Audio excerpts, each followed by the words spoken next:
thank you, Indaba team, for making this possible. I will talk about a few things I learned that may be useful to some of you. I was born in São Paulo, and I worked there. And São Paulo, Brazil, was part of Gondwana once. So we're kind of connected. This is my family. We're in front of the presidential palace in Brasilia in about 1965. That's me in the center.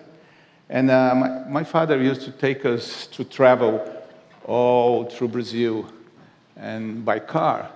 And that made me to really know my country, which helped me to design this trademark for Brazil in 2004. And the transparency being one of the most important things in this trademark because it symbolizes the culture that everybody that came to Brazil and led them, and that helped us to create our own culture. Well, this is back to my childhood. This is where it all started, in the bathroom. It's my parents' house, and I was sitting there and watching this incredible tile that I thought was a starman. And this was the first image I ever remember of my life, like my rosebud. Around in the 70s, vinyl covers went through and made this image and sound stay together with my mind forever and ever and ever. And then eventually I grew up. This is my small child. I want to talk to you about being present, being here. It's for me and for my work, it always has been important to stay connected with the real world as much as to dreams and imagination. So, and being there, being present, means to be connected by perception, by our senses. And that takes us to the real life experience, which what we're having here and now. The state of existing, of being present. And what does it mean to being present? Real life means that everything that happens to us is important. What we eat, what we drink, what we see when we wake up, and the color of the sky is changing, or just walking by. Everything is important. No? Everything is noticeable, which means that we have to be present physically to feel the temperature, the perfumes, the wind, you see. And this is where you can learn where you are, to find out it's an incredible way of being there, and drawing is something that is very, very important. It's an incredible way to do this. Drawing can make us aware of things we don't see or we don't know we see. And if we have our senses awakened, if we are awake, aware, then image and sound can take us away.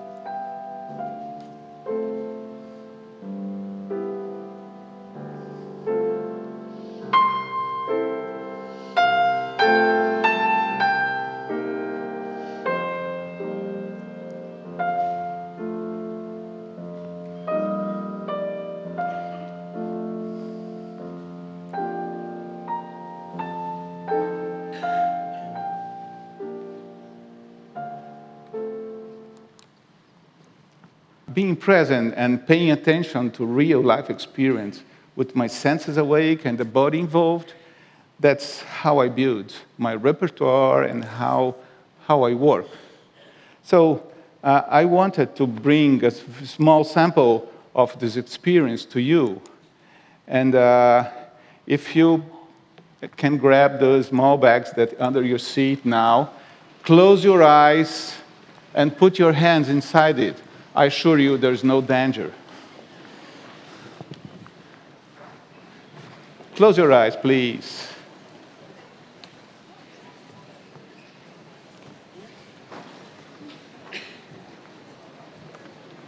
So,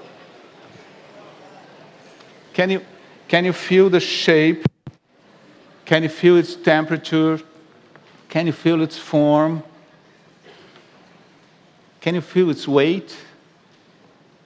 I'm sure you know about right now, what is it? Yeah? It's a stone, of course. Can you imagine that this, what you have in your hands, can maybe 500 million years old?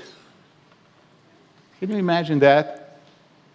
Did you ever hold any old thing like this one in your hand once?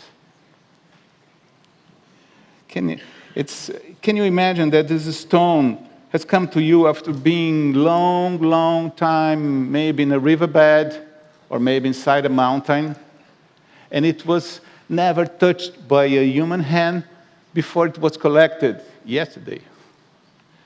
It sounds incredible, isn't it? That a simple stone can be like that. So now it's yours. You can throw it in the water and see it plunges. You can use it to protest. You can break a window. Just don't throw at me, please. Or you keep as a souvenir of this, you have been here today with all these people. Or maybe just keep in your memory. It doesn't matter. So, how this is connected to my work? It's because there is no difference between life and work. I'm always observing. I try to look and see as much as I can. And these images are documents of experience I've gone through and have fascinated me. Sometimes I take pictures, sometimes I draw, and sometimes I just let it flow. I can see music in these images, in this composition. And I was very happy when I ate this mango. So I took it. See this beautiful, isn't it? And flowers, oh, flowers. Flowers are one of the most beautiful things nature made ever. The variety of the forms, the color mixing, and the structures are very, very inspiring to me. Now, take a look at this poster, sit on this chair, and try to listen to that music. The music from that image. This is where the music happened, and the project I want to show you. I worked for 4 years at the Symphony Hall in São Paulo, and I placed myself a challenge not to use any of the usual things connected to classical music. No composers, and just things that could be interpreted visually, like harmony, like chromatism, like melody, silence, and that's it. So, to show this piano concert, do I need the piano? No, it's not necessary. Or music can be harmonic and relaxing, or hectic. And since I promised not use instruments, which I love, I tried to create my own instruments, going to black and white. And is the experience of listening to music transforming us? be different after listening to music? Or just trying to be modestly like Beethoven did with 5 notes and having a same structure and just changing colors and transparency?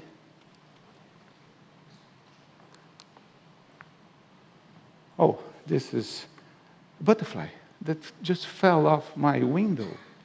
What is it? Oh, a poster.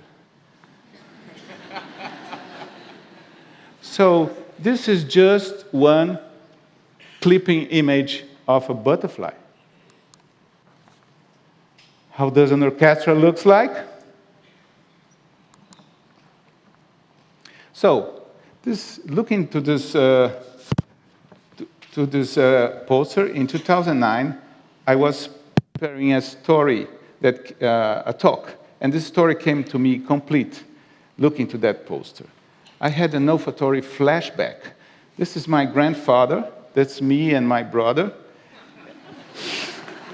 And this is the backyard, his backyard, and where my brother and I used to play. It's the perfume of the acacia tree that made me this flashback. So after a long stretch of time, I bought a piece of land and planted some of them, which took some 10 years to flower.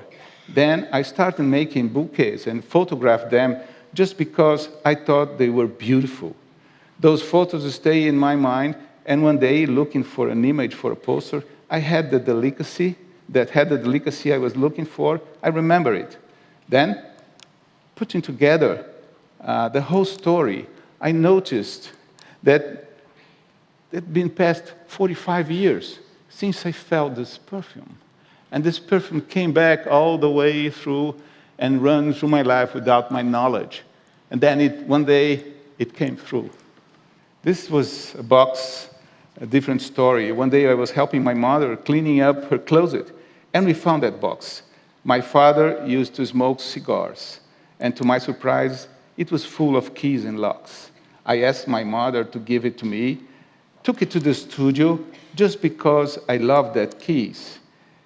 Then we digitized it, and I forgot about it. Sometime later, again, working on the orchestra posters, I went back to them, but not knowing exactly what to do. But the keys had a kind of analogy to the voices of the orchestra. And then the posters start coming by with all these keys.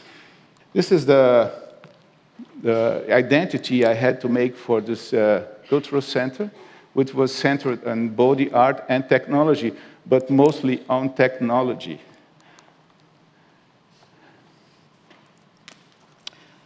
We wanted to create a really virtual identity and communication. We wanted to create a soul for this building, a virtual and digital creature that would live inside it. So, in partnership with my tech team, we wrote an algorithm with some parameters we could control, like size, rotation, speed, and colors, that would be recreating the living being all the time, a different one every moment. The virtual world would be its home. And all the printed applications would be taken in a 4K monitor capture.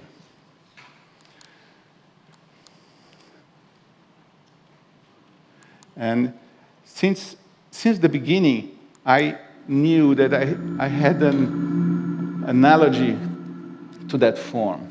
So I created this video.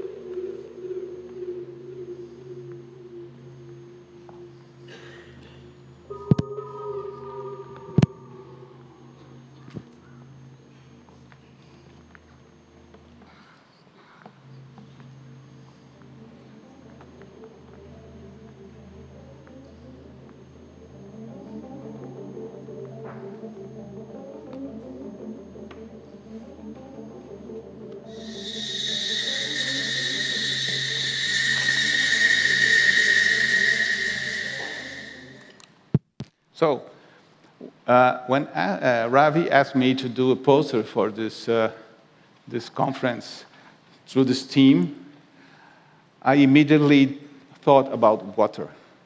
I knew that was an important issue here in Cape Town about water, and I wanted to go over it. Then I remember an image, and paradoxically, about fire. Fire has always fascinated me. I like to look at it as I like to observe a landscape or a water flow, look at flowers, the flight of butterflies, the sky, the rocks.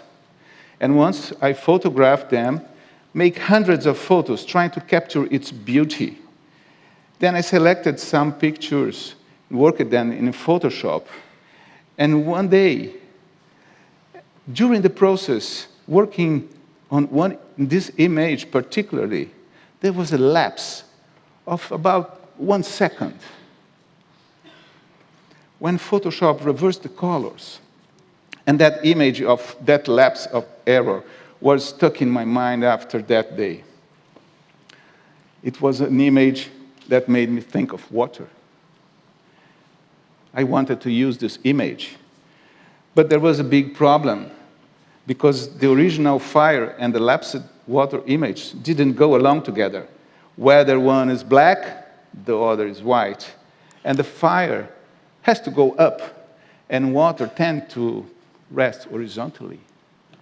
So I thought, I don't need the fire image because that image is so touching and beautiful that along with the text it will pass, the sensation of the magic only creativity can produce in the poetic way I like to work. So this poster is a result of my passion for the fire and the awareness of senses that allowed me to capture this little lapse that passed over my eyes. Thank you.